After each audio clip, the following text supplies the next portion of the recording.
자, 저번 시간에 공부한 것을 아주 간략하게 보동 스님이 간략하게 한번 서머리 요약을 준비가 안 됐어? 보덕 스님이 준비가 안 됐다면은 상전 스님이 간략하게 기억하는 대로 어디에서 끝났는지 그 끝난 부분을 한번 이제 짚어줘 주세요.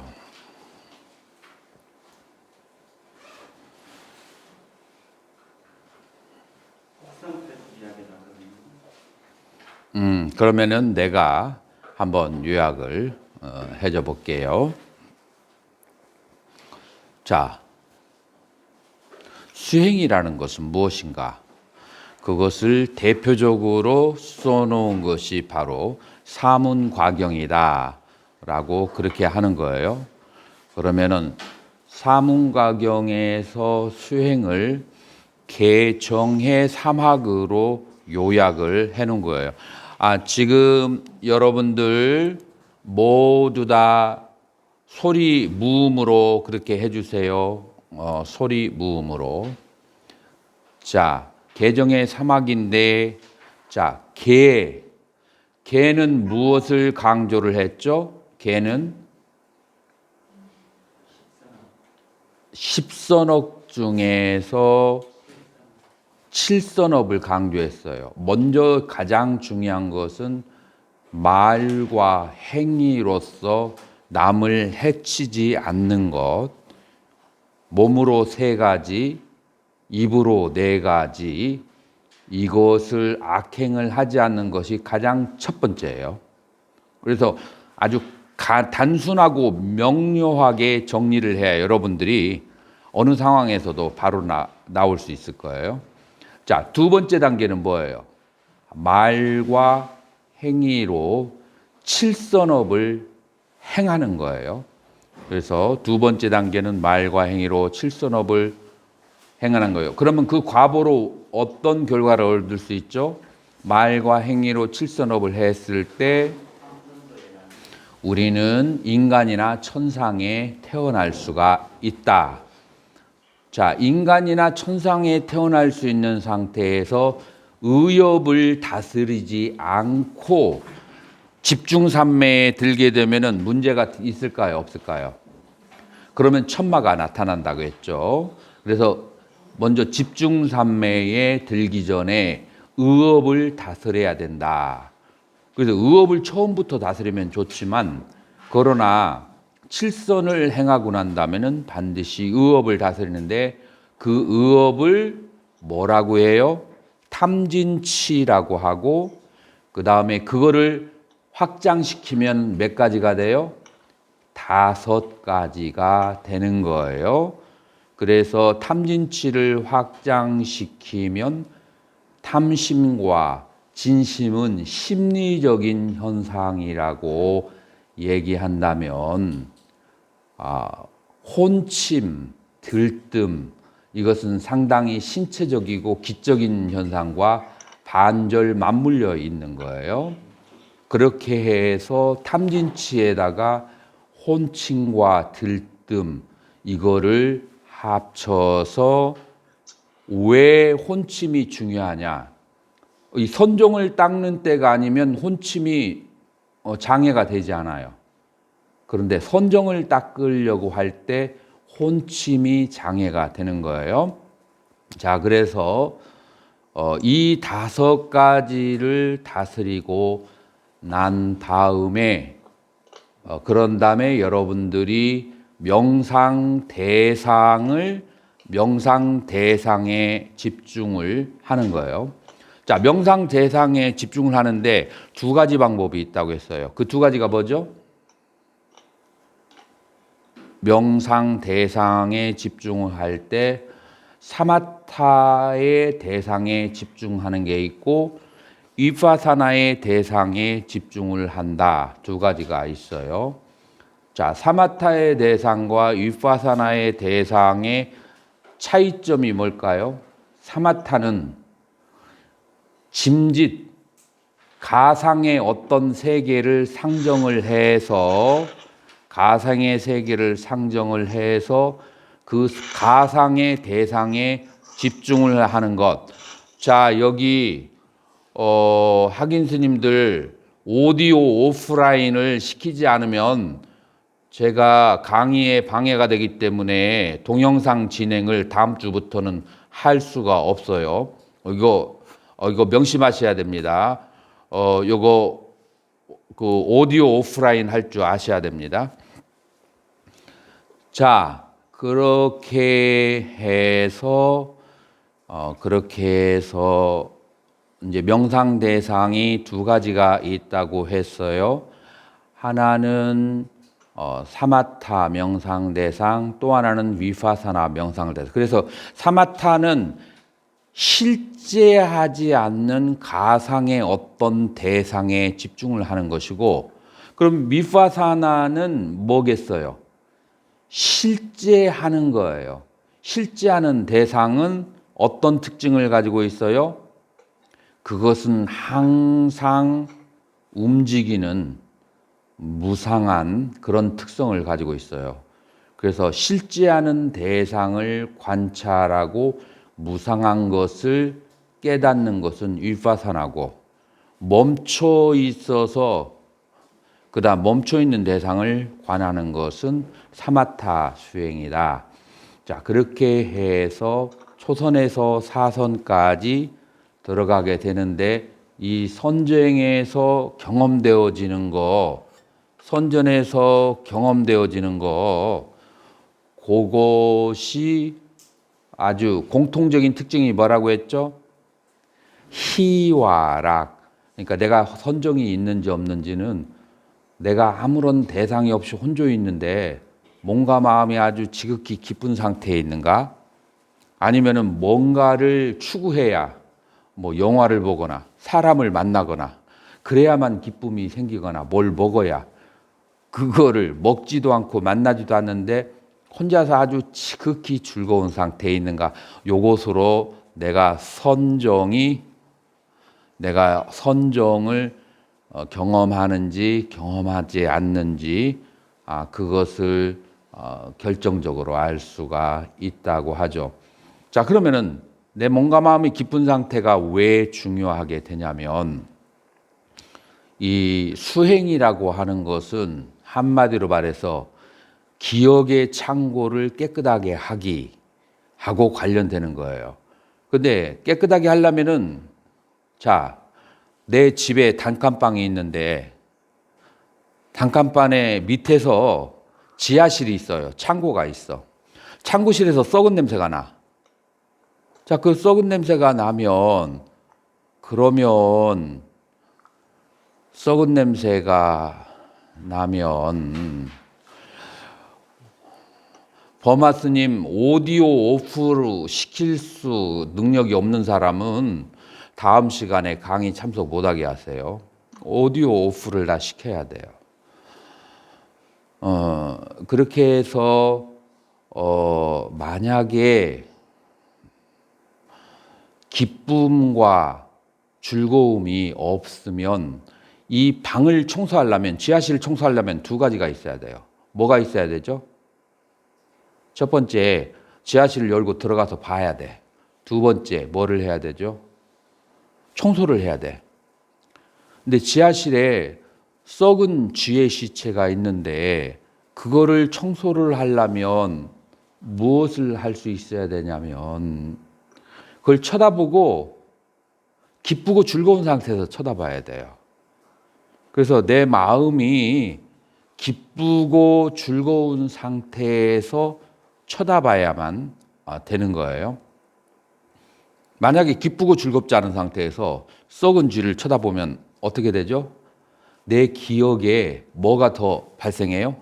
안 좋은 기억이 더 발생해요. 이건 수행이 아니라 점점 괴로움이 쌓이는 거예요. 그래서 삼매에 드는 것은 쳐다보기 위해서인데, 쳐다보기 전에 먼저 몸과 마음이 기쁜 상태에서 쳐다보게 되면 내 마음 속에 있는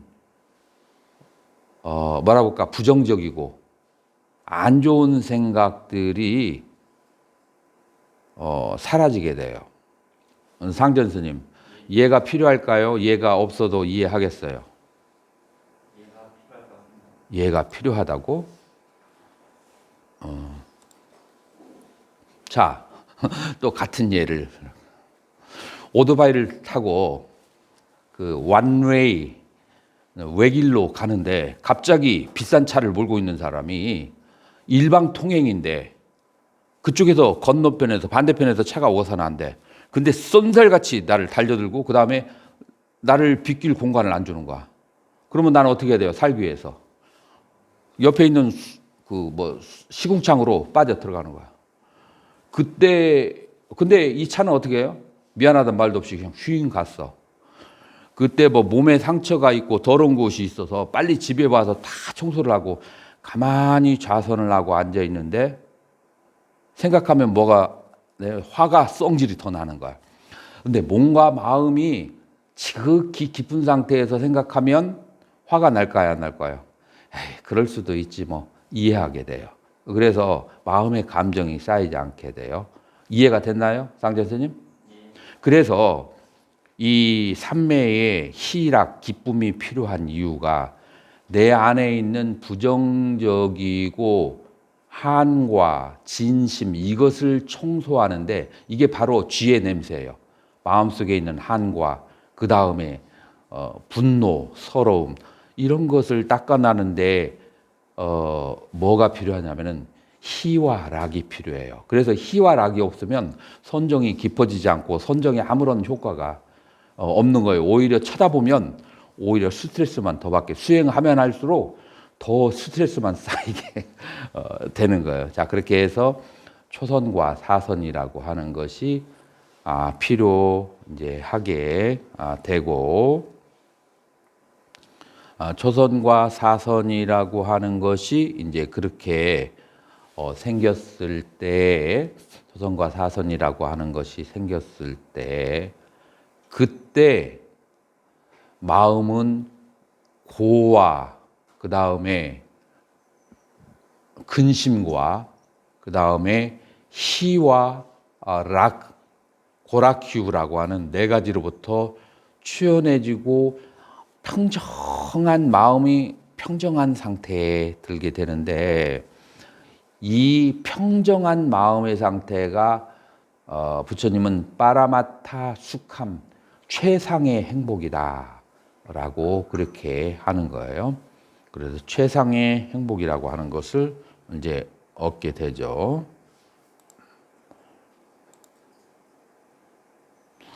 그래서 이제 최상의 그 행복이라는 그런 상태를 갖게 되고 그런 상태에서 마음이 대상으로부터 집착이 헐거워졌을 때 나를 구성하고 있는 오온 가운데에서 색신과 명신이 있죠. 색신과 명신이 있는데 이 명과 색이 분리가 되기 시작해요. 분리가 되어서 이 명신이 내 몸으로부터 벗어나서 마음대로 갈 수 있고 신족통 마음대로 가면서 중생들의 소리를 들으면 천이통 마음대로 다니면서 마음을 보면 타심통이 생기고 이 능력으로 뭐를 얻게 되느냐 이 능력으로 바로 중생들의 괴로움을 이해하고 알 수 있게 되는 거죠. 중생들의 괴로움을 이해하고 알 수 있게 된다. 자, 그래서 이제 숙명통과 천안통을 얻는데 숙명과 천안을 위해서 뭐를 깨닫게 된다고요? 숙명과 천안으로 무엇을 깨닫느냐 하면은 바로 12연기와 사성제를 깨닫게 되는 거예요. 자, 12연기와 사성제, 12연기를 쉽게 얘기해서 어떤 짓을 했을 때 어떤 괴로운 과보가 오고 어떤 짓을 했을 때 어떤 즐거운 과보가 오는지 나를 알면 숙명통이라고 하고 중생들을 알면 그것은 뭐라고 하냐? 천안통이다. 라고 그렇게 하는 거예요. 자, 그렇게 이제 알게 되면서 그거를 연기라고 하는 거예요. 자, 그 연기를 알게 되면은 이것은 괴로움이고 이것이 바로 괴로움의 원인이고 자, 이것을 놓아버리면 괴로움의 소멸이고 이것이 괴로움의 소멸로 가는 것이다 라는 것을 알게 돼요. 자, 여기서 이제 오늘의 강의로 연결을 이제 하게 되는 거예요. 자, 이때에 알 수 있는 것이 이때에 인간은 지식을 얻는 방법이 세 가지가 있다라고 했죠. 하나는 추론을 통해서 얻는 지식이 있어요. 그건 뭐냐면은 내가 하나를 경험하고 이것을 일반화 시켜가지고 이것은 이러니까 다른 사람에게도 이럴 것이다 라고 추론인데 이 추리를 잘못하면은 엄청난 오류의 지식이 발생하는 경우가 있어요. 그래서 추론하는 사람은 논리학에 정통해야만 하게 되죠. 추론을 하는 사람은. 이제 그리고 또 두 번째로는 어떻게 해서 지식을 갖게 되냐면은 요가자 프라탁샤라고 하는데 사선을 넘어서 천안통과 승명통으로 직접 대상을 보고 얻어지는 직접지 경험지가 있어요. 그래서 지금 여기서 말하는 것은 고성제, 사성제를 직접지 경험지로 알게 되는 거예요. 자, 어떻게 하느냐? 자띠삐 두카. 자, 여기 칠판을 한번 보세요. 자띠삐 두카, 자라삐 두카, 무야디 아삐 두카. 그래서 여기에 이제 산디 현상인데 자띠 아삐예요. 자띠는 생이고 아삐는 뭐냐면은 also 또한 그런 뜻이에요. 그래서 생 역시 괴로움이고 생 역시 괴로움. 자라 old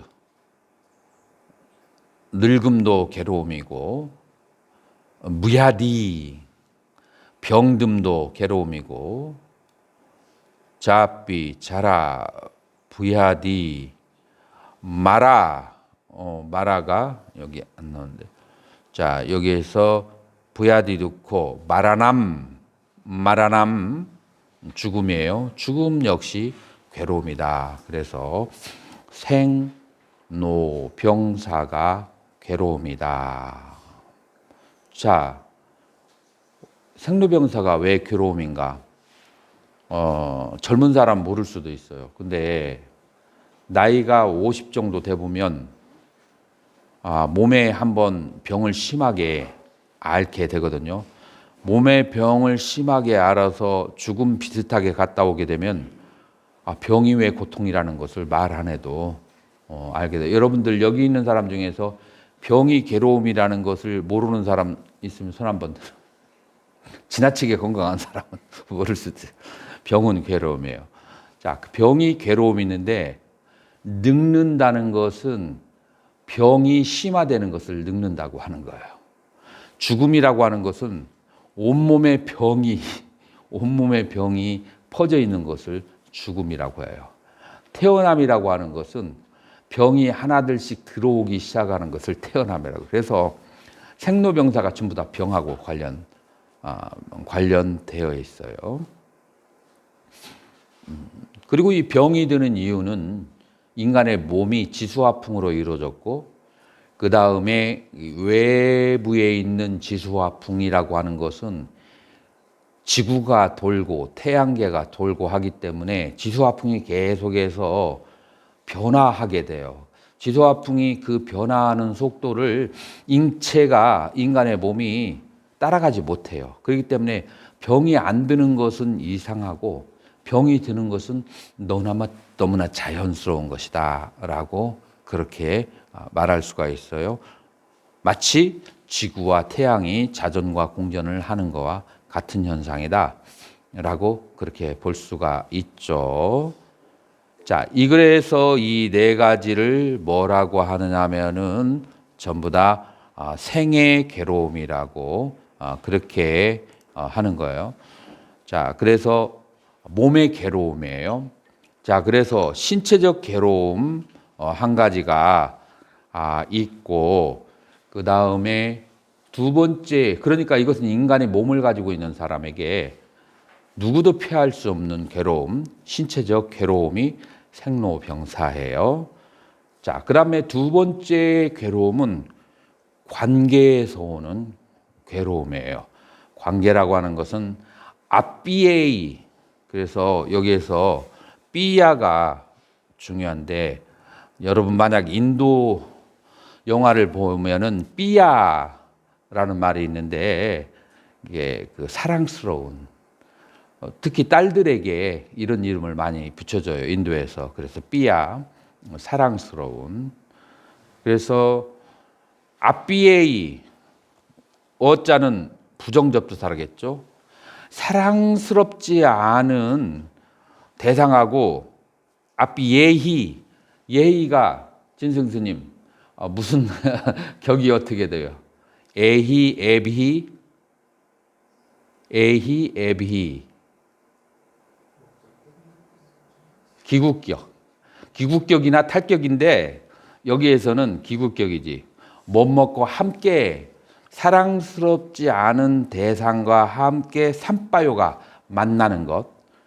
그것은 이제 괴별음이고 애별리로고라고 변하겠죠. 삐예히, 사랑스러운 대상과 함께 빗바요가 떨어지는 것.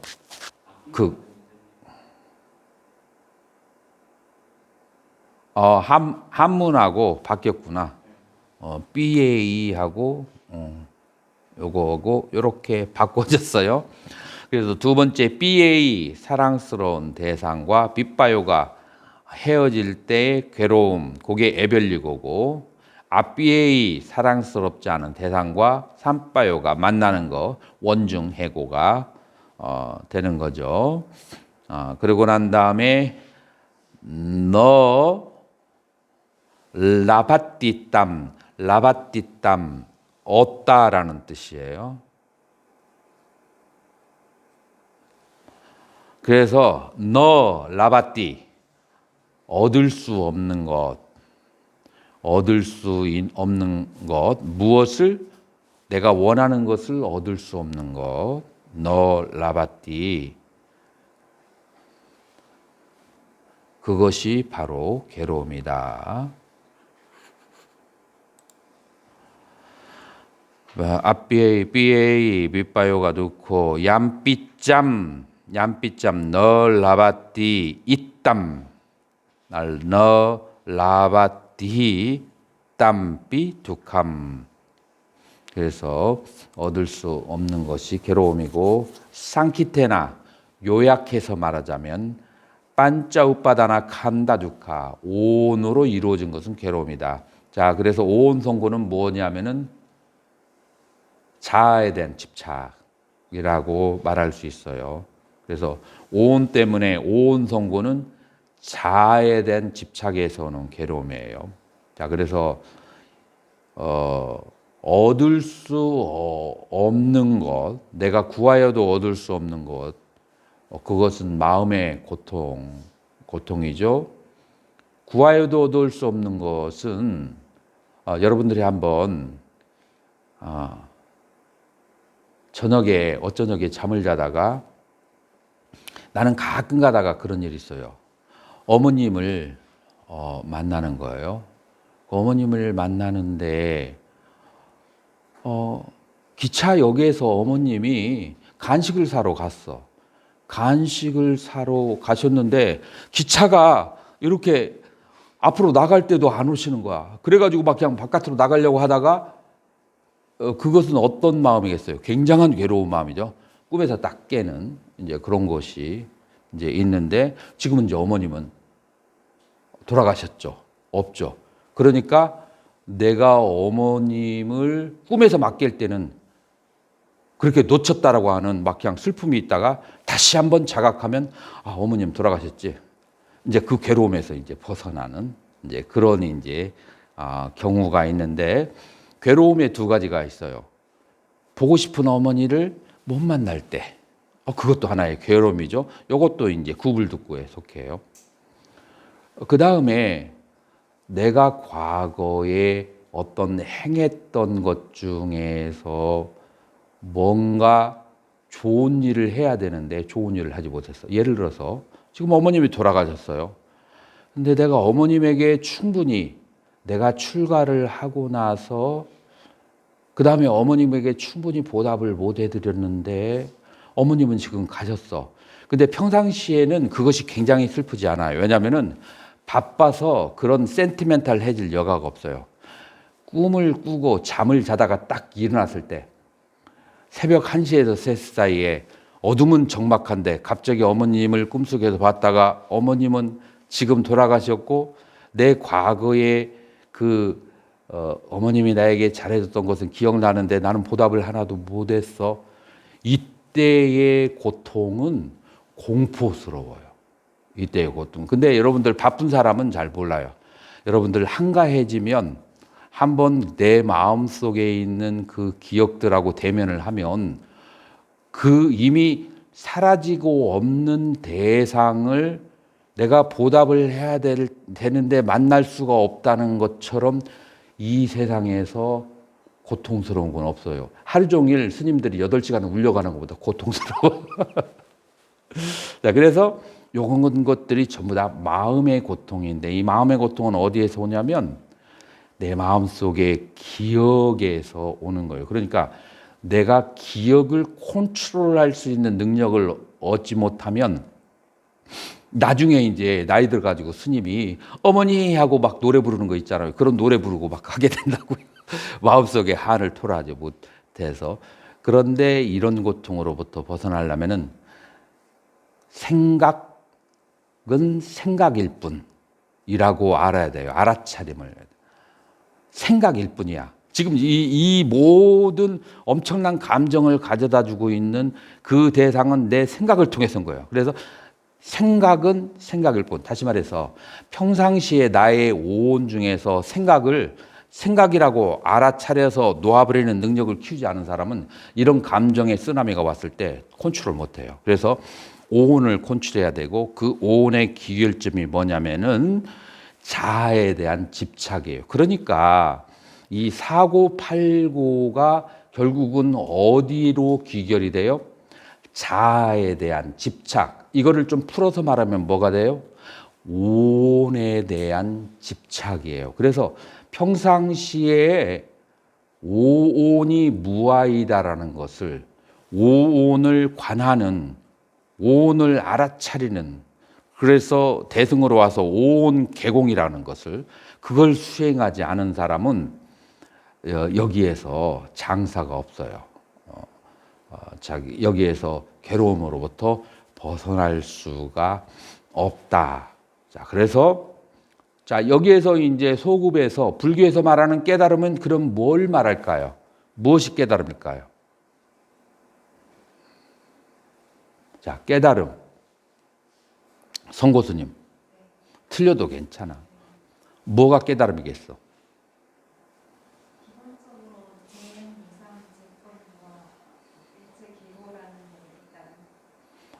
이제 여기에서 이제 불교 전반의 공통적인 것으로 얘기한다면 오온무아 혹은 대승의 용어로 오온개공 혹은 아공을 깨달아야 된다. 이거는 불교 전반에 다 연결되는 거예요. 초기 불교에서 오온무아, 반야신경, 중간학파에서 오온개공, 유식에서 반짝가라나, 그래서 유식에서 오온론이 나와요. 거기에서도 아에 대한 집착. 그래서 대승 전체는 아집과 법직이에요. 법직. 그래서 아가 공하고 법이 공하는 것을 깨달음이라고 하는 거에 대해서 불교의 5대 학파에서 아무도 짝다리 짚고 나올 그 학파가 없어요. 그래서 깨달음을 여러분들이 오온무아를 깨달아야 된다. 그러면은 불교의 수행은 어디로 귀결해야 되는지 이제 여러분들이 이제 아시게 될 거예요. 그래서 고통의 종류가 이렇게 된다는 것은 여기서로부터 해탈을 하면 자유로워져. 질문해봐요.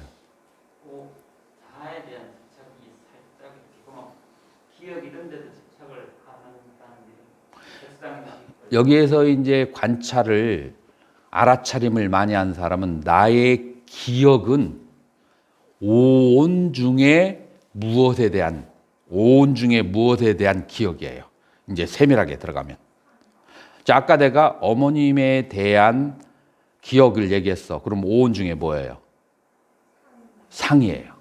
자, 그래서 이제 내 과거의 기억도 그렇게 관찰해서 결국은 안에 있는 오온, 바깥에 있는 전부 다 오온하고 연결될 수 있어서 어떤 사람이 깨달음을 얻었다고 해도 오온을 컨트롤하는 능력이 없으면 그 깨달음은 고통하고 관련 없는 거야. 남에게 보여주기는 아름다울지 몰라도 자기의 고통으로부터 자유롭지 못해. 모든 깨달음은 오온하고 연결된다 라고 할 수가 있어요. 자, 이제 그렇게 이제 이것이 바로 이제 고통이라고 하는 것이고요. 자, 그 다음에 이제 고통을 평면적인 종류로 사고, 팔고를 얘기했지만 이것을 철학적으로 이제 종류별로 그렇게 나누게 되면은 고고, 변화고, 행고라고 이제 캐릭터라이제이션, 일반화를 할 수가 있어요. 그 많은 고통의 종류를 이런 식으로 나눌 수 있어요. 고고, 괴로우니까 괴롭다. 두카두카다라고 하는 것은 쉽게 얘기를 해서 누가 옆에 와가지고 송곳으로 딱 찔렀을 때 뭐 이런 것은 뭐 이유 따지지 않고 그냥 괴로우니까 괴로운 거야. 감기 걸려서 아플 때 그냥 괴로우니까 괴로운 거야. 그런 것은 이제 물리적인 이제 일반적인 괴로움을 말하는 거예요. 이제 두 번째가 윗발이 남아 두카다. 윗발이 남아면은 변화. 이거를 한문으로는 괴고 무너질 괴자를 썼는데 정확하게 빨리어 원어에는 윗발이 남아 변화하기 때문에 오는 괴로움이에요. 그 예를 이제 한번 들자면 어떤 예가 되냐면 이제 예를 들어서 두 명의 친구가 있어요. 한 명은 반지하의 사글대방에서 살아요. 또 한 사람은 집이 10채가 있는 거부예요. 자, 그런데 집이 10채 있는 거부가 주식을 잘못해가지고 5채가 날라갔어. 그래서 집이 5개밖에 없어. 그 다음에 이 사글세를 살던 사람이 열심히 막 20년 동안 뭐 안 먹고 안 입어가지고 노력해가지고 결국은 이 사람이 단칸방 하나, 그 단판깜박짜리 집을 하나 샀어요. 자, 두 사람 중에 누가 더 기쁠까요? 집이 10채에다가 5채로 낮아진 사람이 아니면은 그 단칸방을 사글세에서 단칸방으로 간 사람 누가 더 기쁠까요?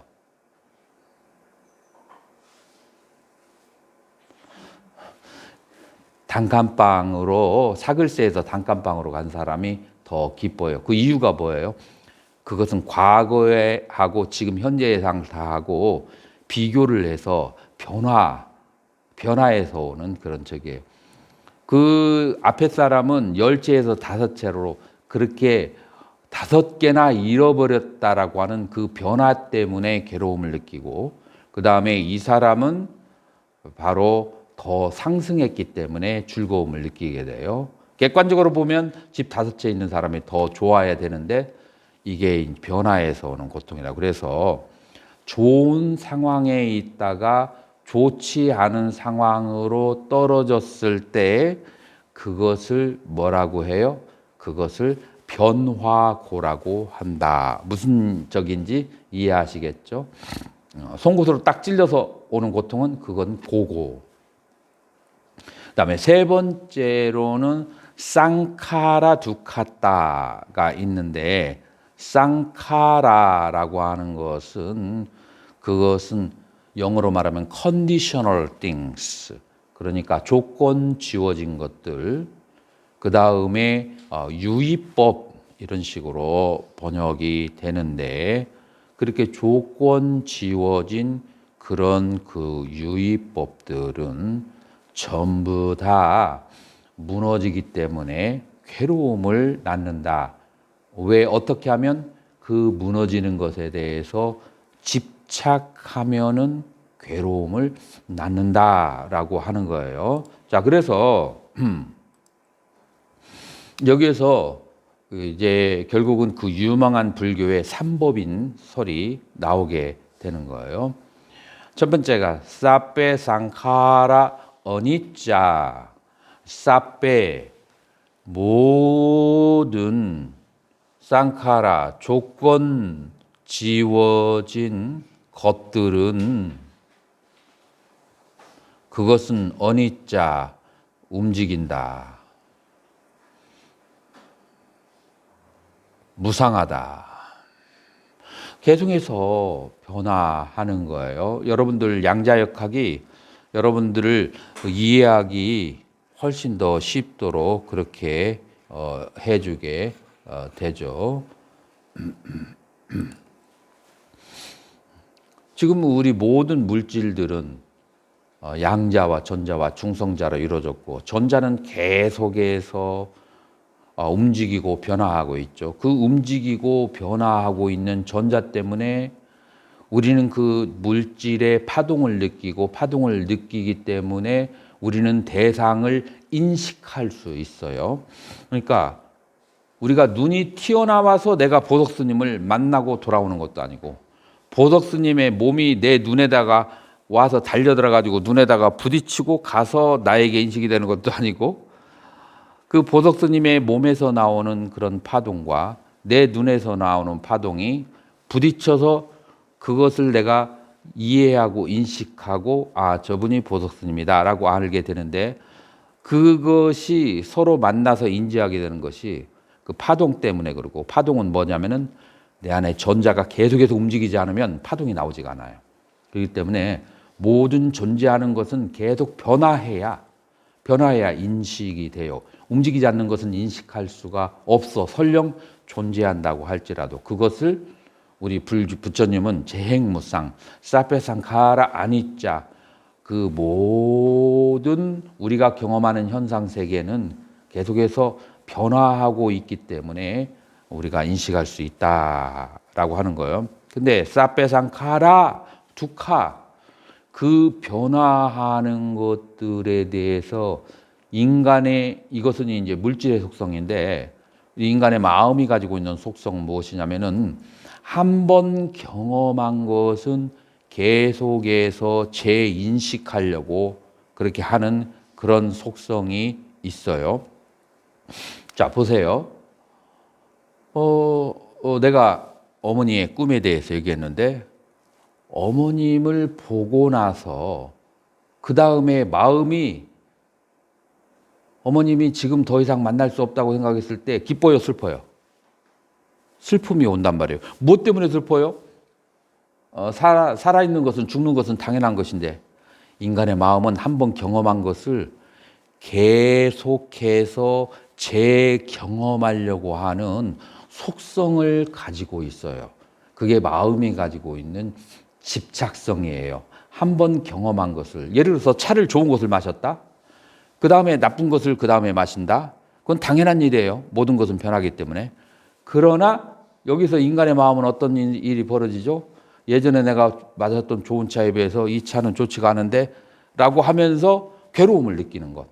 그게 바로 인간의 사이콜로지예요.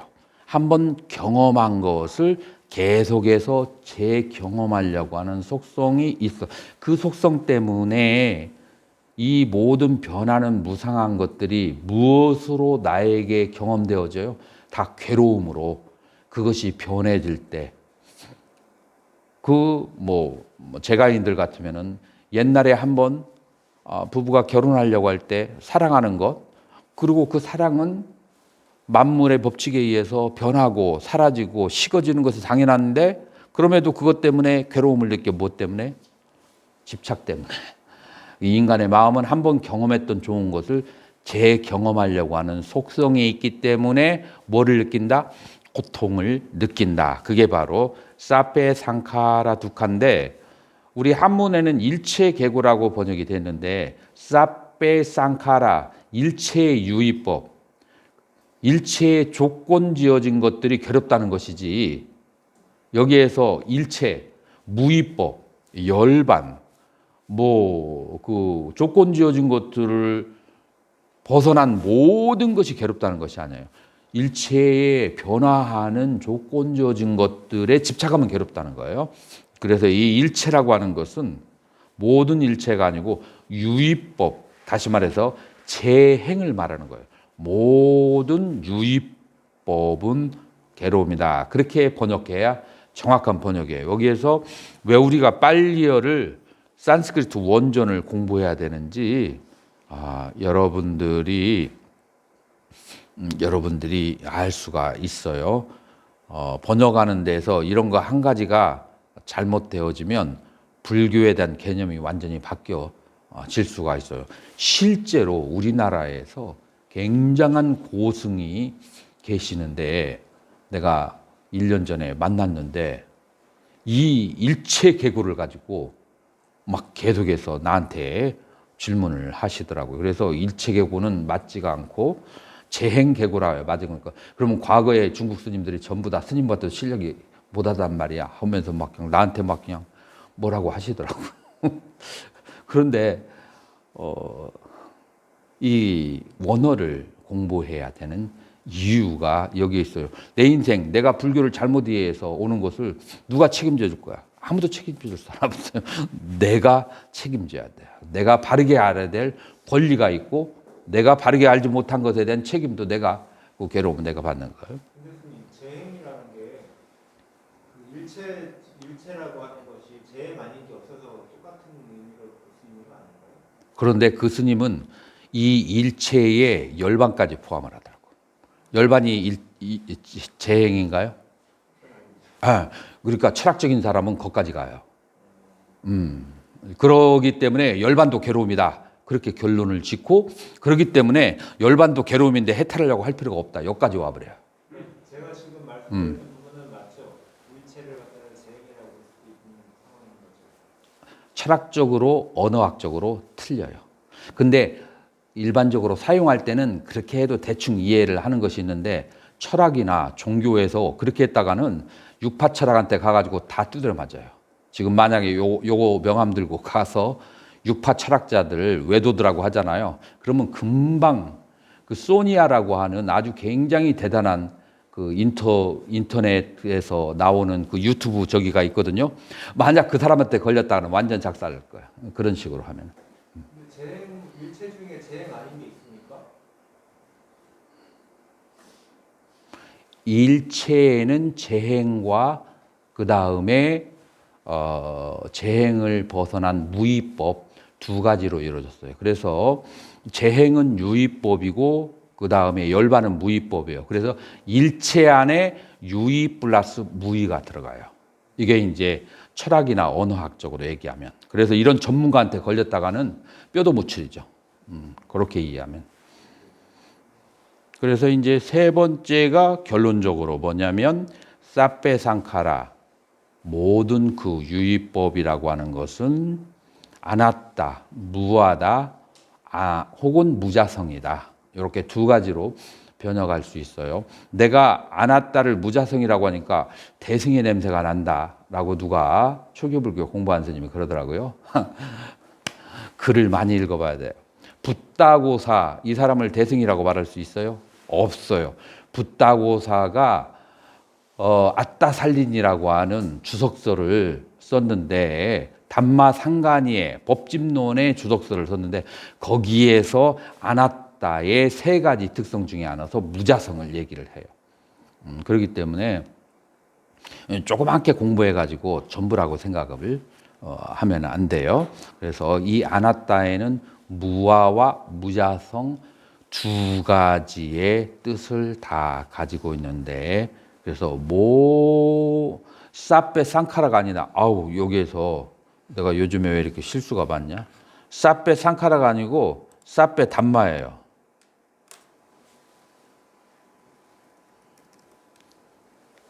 사페 담마. 요게 복수가 돼요. 사페 담마.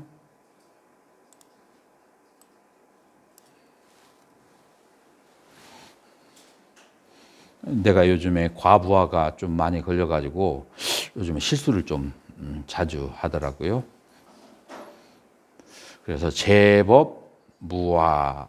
이제 그래서 이 제법할 때 이 법에는 뭐가 있느냐면 이 제법할 때 이 법에는 유의법과 무의법을 다 합쳐져요. 그래서 요 삿배 단마를 일체라고 하는 건 관계없어요. 요 삿배 단마는 제법에 유의와 무의법이 있는데 그 유의법이든 무의법이든 전부 다 아나따, 무아이고 아나따, 무자성이다 라고 그렇게 얘기할 수가 있어요. 자, 여기에서 고통의 원인이 되는 것은 뭐냐면 이런 모든 유의법, 무상한 것에 대해서 집착하는 동안은 괴로움에서 벗어나지 못한다라고 그렇게 말할 수가 있어요. 자, 그래서 이것을 쉽게 얘기한 것이 바로 금강경이에요. 그래서 금강경에서 지금 이것과 비슷한 말로 하는 게 무슨 말이죠? 응무소주 이생기심하라. 마음이 그 법에 대해서, 유의법에 대해서 머물거나 물들지 말아야 한다. 그러면서 이 마음의 용심을 해야 된다. 왜냐하면 이 마음은 대상의 얘기하는 거지. 그런 거는 이걸 이 넓히려면은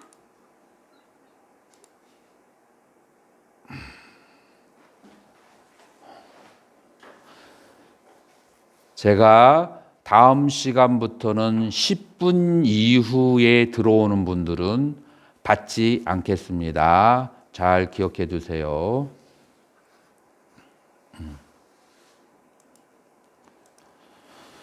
자, 그렇게 해서 이 변화하는 대상에 대해서 집착하지 않아야 되는데 이 집착할 때 결국은 그 집착이 어떤 형태로 이루어지게 되죠?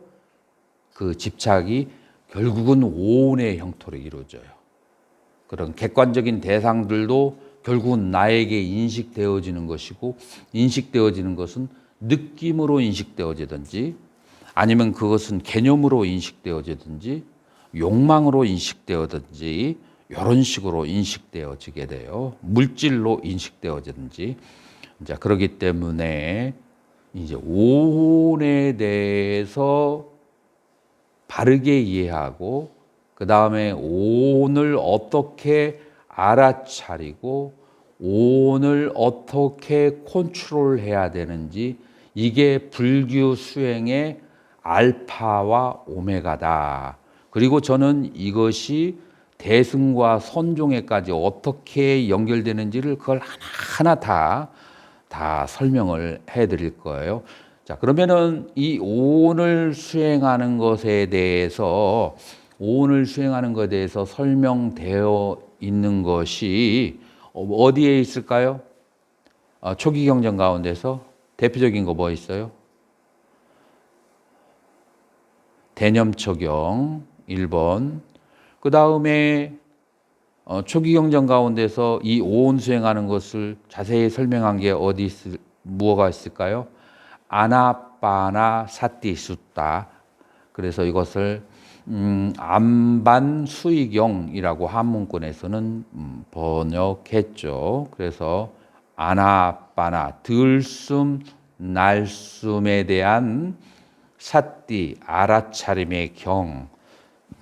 이제 여러분들이 이 경들을 다 공부할 거예요. 그러면서 어떻게 이 경들에서 오온을 다스리는 것을 강조했는지를 여러분들이 원문을 봐가면서 진짜로 이렇게 많은 경전들이 오온을 다스리는 것을 얘기하고 있구나라고 하는 것을 여러분들이 이해할 수가 있게 되는 거예요. 자, 그래서 이것을 삼법인이라고 하고 요즘에 강목 스님은 삼특상이라고 그렇게 요게 이제 원어로 하면 띠, 라, 카, 나 이렇게 해서 특상의 뜻도 있고 이건 직역이에요. 법인이라고 하는 것이 이게 잘못 번역된 건 아니에요.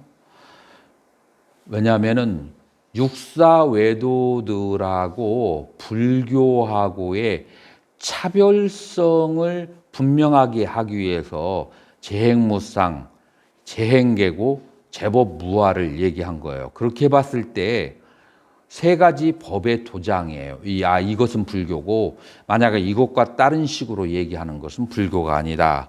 그래서 광의의 의미로서는 삼법인이 해석이 맞고 그 다음에 협의의 의미로서는 삼특상 세 가지의 특별한 그런 그 성질 요게 맞고 그런 거예요. 그래서 뭐가 틀리고 뭐 그런 것은 아니다라고 여러분들이 이해를 해야 돼요.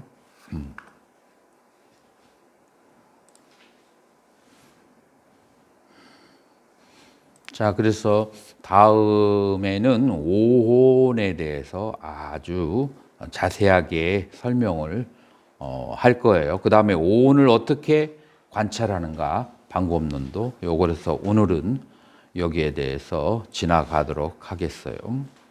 자, 그래서 이제 이 고통이라고 하는 것을 다스리는 방법으로 팔정도를 얘기하죠.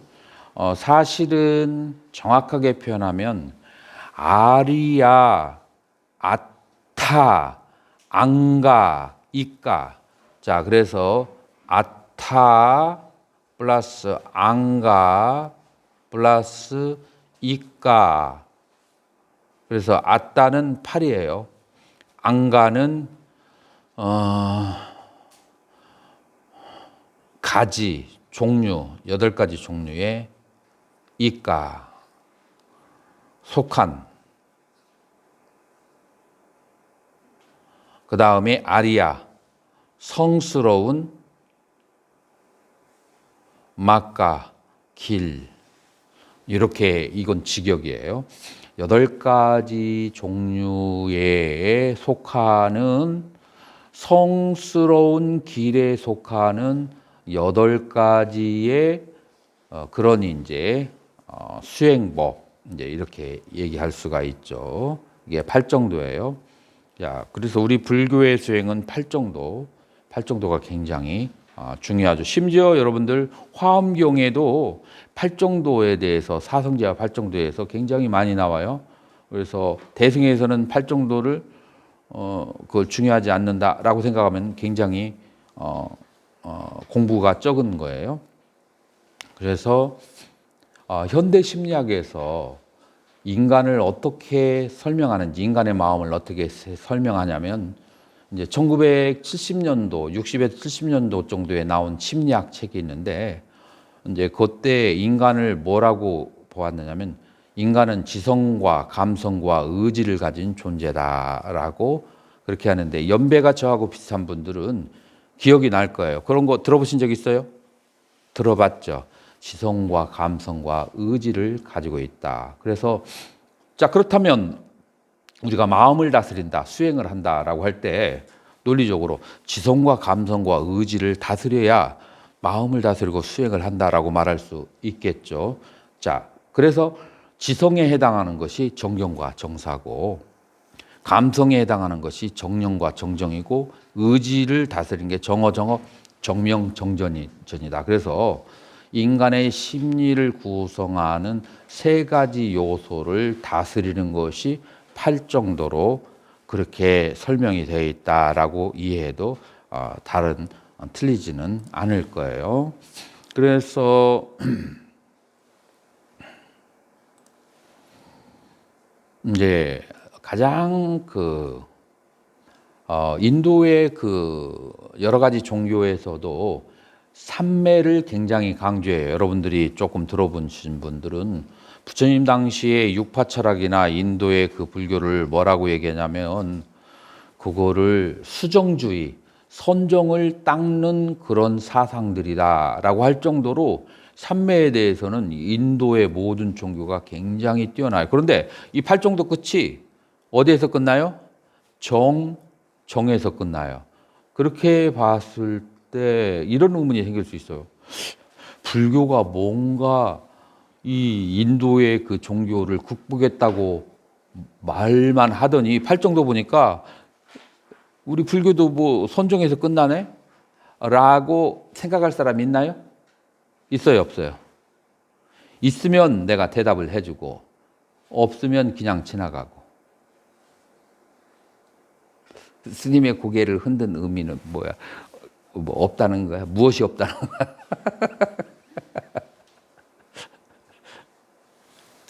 그런 의문이 없다는 거예요. 아, 스님은 없다. 그러면 이제 대답을 할 수 있어야 돼. 이런 이유 때문에 불교의 그 선정에서 끝나는 것과 외도의 선정과는 다르다라고 말할 수가 있어야 돼요. 기회를 한번 줘볼게요. 뭐 기회 통과할 수도 있는데 한번 해보세요.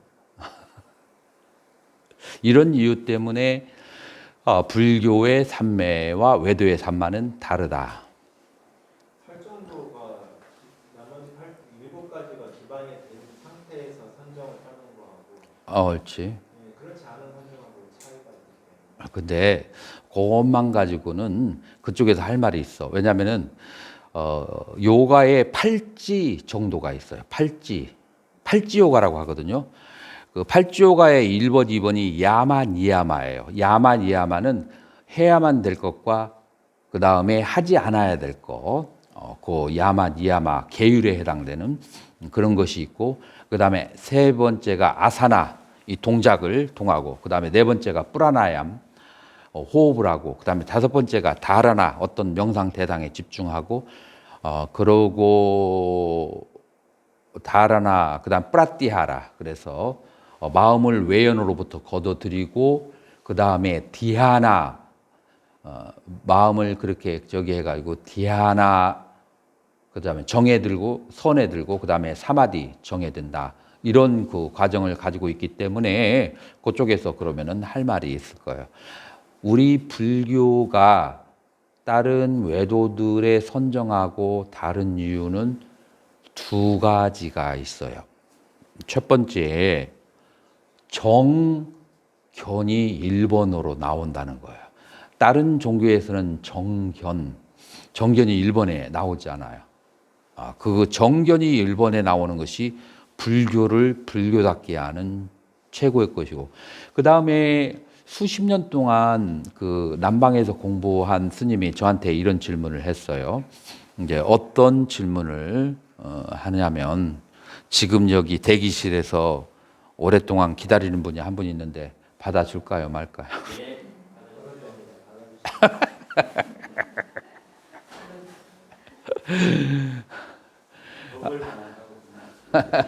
아니, 나중에 유튜브에서 보시면 돼.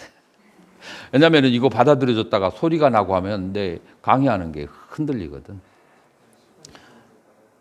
시간이 있으니까 받아달라고? 알았어. 자, 그래서 두 가지가 이유가 있다고 했어요. 하나는 정견이 먼저 온다. 그러니까 지금 내가 정견이 왜 중요한지를 설명하기 위해서 지금 저기 하는 거예요. 자, 그리고 두 번째 이유는 우리가 보통 팔정도를 개정의 사막으로 얘기해요. 그렇죠? 개정의 사막으로 얘기하는데 가만히 생각해 보면은 엄밀하게 따지면은 이 팔정도의 순서가 개정의 사막인가요? 아니에요. 정경과 정사는 해에 속하고, 그 다음에 정어, 정업, 정명, 정정지는 그것은 계에 해당하고, 정념, 정정은 뭐에 속해요? 그거는 정에 속해요. 그러니까 순서가 개정의 사막이 아니에요. 그래서 그 외국에서 오래 공부한 그 남방에서 오래 공부한 스님이 개정의 사막이라고 했는데 왜 순서가 팔정도에서는 다른지 모르겠다고 고민을 하시더라고. 여러분들에게 그 고민을 나눠드릴게요. 뭐라고 대답하실래요? 자, 여기서 한 가지를 놓쳤어요. 지금 이거는 도예요. 수행의 과정을 말하는 거예요. 방법론을 말하는 거예요. 수행의 결과가 팔정도에 들어올까요? 안 들어올까요? 안 들어와. 결과인 그 해는 팔정도밖에 두 개가 있어요. 그래서 초교불교에서 뭐라고 하느냐 하면은 쌈약냐나 바른 지혜 혹은 암, 쌈약야냐 다사나 바른 지혜에 대한 직연, 해탈향, 해탈직연향, 우리 오분향에 나오죠. 그 두 개는 요 안에 안 들어와 있어요. 왜 안 들어왔다고요? 지금 도를 얘기하는 것이지 도의 과를 말하는 게 아니래요. 그래서 도의 과는 바깥에 있어요. 그래서 여러분들이 초기 경전에서 성수라움의 구함경이라고 하는 그 경이 마지막에 있는데 거기에는 10가지로 얘기하고 2가지가 그 정정 뒤에 2가지가 붙어 있어요. 이해가 됐죠? 자, 그래서 이거는 도 과정을 얘기하기 때문에 자, 그러면은 아직까지도 질문이 남아요. 정경과 정사도 해인데 왜 거기 앞에 두느냐? 정경과 정사를 여러분들이 해가 3가지의 해가 있어요. 누가 대답할 수 있어요? 해가 3가지가 있어요. 해가 자 1번 이거 하면 2번 3번 나와야 되는데 2번 뭐예요? 3번은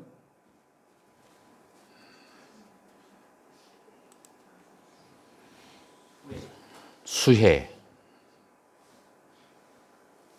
그래서 정경과 정사는 문해와 사해에 속하고 정정을 통해서 얻어지는 바른 지혜와 바른 지혜에 대한 직연, 이거는 어디에 속해요? 수해에 속해요. 그래서 문사와 수를 둘로 나눴어요. 요거는 결과로 놔뒀고 요거는 과정으로 그렇게 놔뒀어요. 무엇이 문예이고 무엇이 사예인가요? 부처님이나 조사의 가르침을 계속해서 듣는 것을 뭐라고 그래요? 문해. 그 다음에 사예라고 하는 것은 그것을 생각하면서 일상생활에 적응시키는 거예요. 자, 어떤 식으로 적응을 시키냐? 재행계고라는 말을 했어요. 근데 여러분, 내가 오늘 도넛 보시를 했잖아요. 우리 안동에 있는 도넛 이 가게가 내가 본 중에서 제일 맛있는데 이거를 한번 먹어보세요. 딱 먹어봤을 때 이렇게 맛있고 이렇게 즐거운데 뭐라고 해요? 경전에서는 재행이 계고라고 그래요. 그럼 여기에 대해서 화두가 발생해야 돼요. 나는 이것이 이렇게 즐거운데 왜 일체 재행이 계고라고 했을까? 라고 의문을 가지면서 그러면서 이제 아주 정신 바짝 차리고 먹는 거야. 내가 이것을 먹으려고 할 때 그 욕망, 그건 괴로움이구나. 앞괴로움. 이것을 먹는 동안에 맛이 있어요. 그 맛은 순간적이야. 허무함의 괴로움이구나. 3번째, 이것을 먹고 난 다음에 500g 1kg가 불어난 것을 빼려면 일주일은 고생을 해야 돼. 뒷괴로움이구나. 그래서 앞괴로움, 중간괴로움, 뒷괴로움을 관찰을 하는데 무엇에 바탕을 했죠? 부처님의 가르침에. 그러나 내 감각은 뭐라고 해요? 정반대의 것을 말해. 그래서 부처님의 가르침을 모르게 되면 화두도 발생하지 않고 그 다음에 내가 성스러운 길을 추구할 수도 없어요. 왜냐하면 내 감각기관은 전혀 반대의 것을 얘기하고 내가 부처님의 가르침을 몰라. 그런데 어디로 나가야 될지를 알 수가 없는 거예요. 자, 부처님은 뭐라고 얘기하는가 하면은 정견에서 뭐라고 얘기하느냐. 사견을 없애야 정견이다. 라고 그렇게 얘기해요. 그러면은 무엇이 사견이냐? 무엇이 사견이냐? 무엇이 인생이 영원하고 즐거움이라는 것은 존재하고 자아가 실제하고 아름다운 대상이 실제한다는 것, 이 네 가지의 상락아정이 바로 사견이고, 몸이라고 하는 것은 부정한 것이고 느낌은 모두 괴로움이고 마음은 무상하고 법에는 실체가 없다라고 보는 것은 정견이다. 자, 이 네 가지가 우리의 경험하고 일치하나요, 안 하나요? 네 가지가 경험하고 일치하지 않아요. 그렇기 때문에 성인의 가르침을 듣지 않으면, 성인의 가르침을 사유하지 않으면, 그러면은 출가를 10,000번, 1,000,000번을 한다 할지라도 전혀 성스러운 길을 갈 수가 없어요. 그렇기 때문에 첫 번째, 우리의 감각기관이 설명하는 것하고는 전혀 다른 길을 설명하고 있는 부처님의 가르침을 듣고 믿음을 가져야만, 그래요. 그래서 신심을 가져야만 된다. 이것이 바로 첫 번째 가장 중요한 것이다라고 그렇게 말할 수가 있어요. 첫 번째 가장 중요한 것 무엇이냐면 정견을 가져야 되는데, 정견의 첫 번째가 무엇이냐면 고, 무상, 무아, 부정. 부정고, 무상, 무아가 정견이고 상락아정은 그것은 사견이다. 자, 그런데 글이 짧은 사람은 여기에서 갑자기 쓸데없고 불필요한 의심이 생겨. 스님, 지가 열반경을 짧지만 보았는데 거기서는 열반경에서 상락아정이라고 얘기했는데 이 소승에서는 그 반대로 얘기하는데 이 열반경과 소승경전하고 어느 게 옳은 거예요? 라고 질문을 내가 받았을까요? 안 받았을까요? 받아봤어요. 자, 그럼 뭐라고 대답해야 될까요? 여기서 얘기하는 것은 일체유의법은 무상고 부정무아라고 하는 것이고, 열반경에서 말하는 상락아정은 열반의 상태가 상락아정이라는 거예요. 주어가 달라. 주부가 달라요. 그래서 주어가 다르기 때문에 서로가 충돌이 안 돼. 그런데 우리 초기불교하고 대승불교에서 주어가 다른데 자꾸 그것을 동일한 다이멘션에서 봐서 두 개가 서로 부딪힌다. 둘 중에 하나는 잘못됐다. 둘 중에 하나는 죽어야 된다고 자꾸 그런 식으로 생각을 하는 거예요. 이 제대로, 그러니까 이 부처님의 가르침을 소설책을 읽거나 드라마를 보는 방식으로 부처님의 가르침을 접대하는 거예요. 이거 안 배워도 내가 그냥 살살 보면은 다 이해할 수 있다라는 지나친 과신, 혹은 부처님에 대한 아주 지나친, 그걸 뭐라고 하죠? 하대. 부처님을 아주 우습게 생각하는 거예요. 그러니까 부처님 가르침이 그냥 소설책 보는 것처럼 봐도 다 이해할 수 있다라고 하는 그런 이상한 믿음을, 우리 한국 사람의 그 뛰어난 그 피를 가지고, 다른 나라는 안 그래요. 제가 티벳이나 남방이나 어딜 가도 부처님의 가르침은, 부처님의 경전 바닥에 놓지도 않아요. 막 어디 위에다가 올려놓고 부처님의 가르침을 그렇게 소중스럽게 생각하는데, 우리 한국 사람들은 기질이 굉장히 대단해가지고 이거 그냥 대충 읽어도 나는 이해할 수 있다라는 그런 자신감을, 혹은 대충 읽어도가 아니고 안 봐도 나는 깨달을 수 있다라는 그런 자신감을 가지고 있어요. 그래서 이런 것은 전부 다 잘못된 것. 그리고 왜 정견을 가져야 되는지, 정견은 무엇인지, 정견은 바로 부처님의 가르침을 듣고 사유하는 데서 정견이 온다. 이것이 바로 불교가 외도와의 차이점이에요. 외도에는 이런 것이 없는 경우가 있어요. 그럼 외도에서는 경전 안 봐도 돼요. 그러니까 외도의 수행법이 불교에 잘못 들어온 거예요. 뭐 이 세월을 거치면서. 그러나 불교는 바로 정견이 중요하다라고 얘기를 하고, 우리 15분간 휴식을 하고, 휴식하고 3시 반에 다시 만나기로 하겠습니다.